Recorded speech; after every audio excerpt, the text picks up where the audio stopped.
emerge from the back alleys of organized crime. They came to be known as Murder Incorporated. Who was Harry Strauss, a hitman for Murder Inc.? They say he killed over 500 people. Born July 28, 1909, Brooklyn, New York, Harry Pittsburgh Phil Strauss was the chief assassin and co-leader along with Abe Kid Twist Wireless of Murder Inc., the Brownsville, Brooklyn-based organized crime organization which, along with keeping its own records, and acted as the hit squad for the commission of the National Crime Syndicate, especially the mob kingpins Lefty, Buscetta and Albert Anastasia, actually adept at using a rope, ice pick, knife or gun. Strauss took immense pride in his craft and often volunteered for jobs just for the sheer of pleasure. Killing he preferred to use an ice pick, but once even employed an axe to hack a man to death in a movie theater. He also known as extremely deppy dresser. By 1934 he had been arrested 17 times in New York City alone, on assorted charges of homicide, assault and theft, but he had never been convicted of as much as smoking on a subway platform, wrote Burton Turkish, the assistant district attorney who prosecuted and would eventually send Strauss to the chair.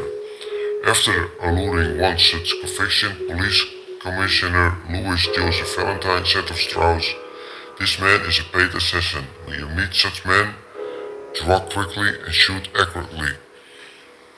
Targets of assassination were informants, those who stole from the mob, other gang members or those who crossed Murder Inc.'s members at the wrong time.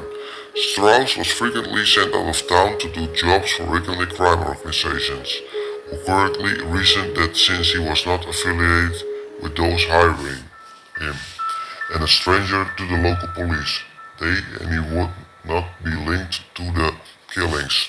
One such job was the 1937 execution of the Purple Gang's Harry Millman in a crowded diner in Detroit.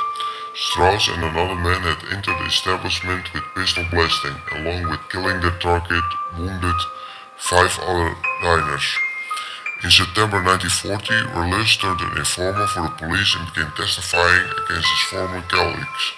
Strauss was so furious at Wireless' betrayal that he offered to turn state evidence on the condition that he be left alone with Wireless in a cell for 5 minutes.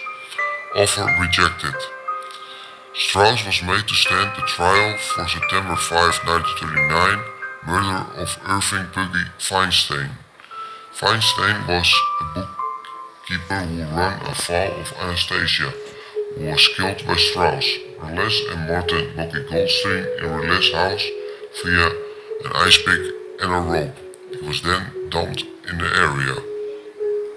At the trial, Strauss grew his beard long, stopped pouting, and feigning insanity. He babbled constantly, chewed on a leather strap of a briefcase. The jury was not fooled by his act, and he, along with other members of Murder Inc., was sentenced to die in Sing Sing's electric chair. Despite maintaining his insanity routine on death row, his sentence was never commuted, and he went to the chair on June 1941. During his short but prolific career, he was credited with 100 murders, although some believe he may have killed 5 times as many. After discovering that one of his victims, Walter Sarge, was floated to the top of the Sullivan County Lake where his body had been dumped and tied to a slot machine, Strauss forevermore would puncture the victim's stomach before disposing the body in lakes. A sharp dresser, a womanizer, Strauss was known as the Brummel of the mob. Strauss' ends were one several members of Murder Inc. put to death in the Sing Sing with electric chair. He was 32 years old.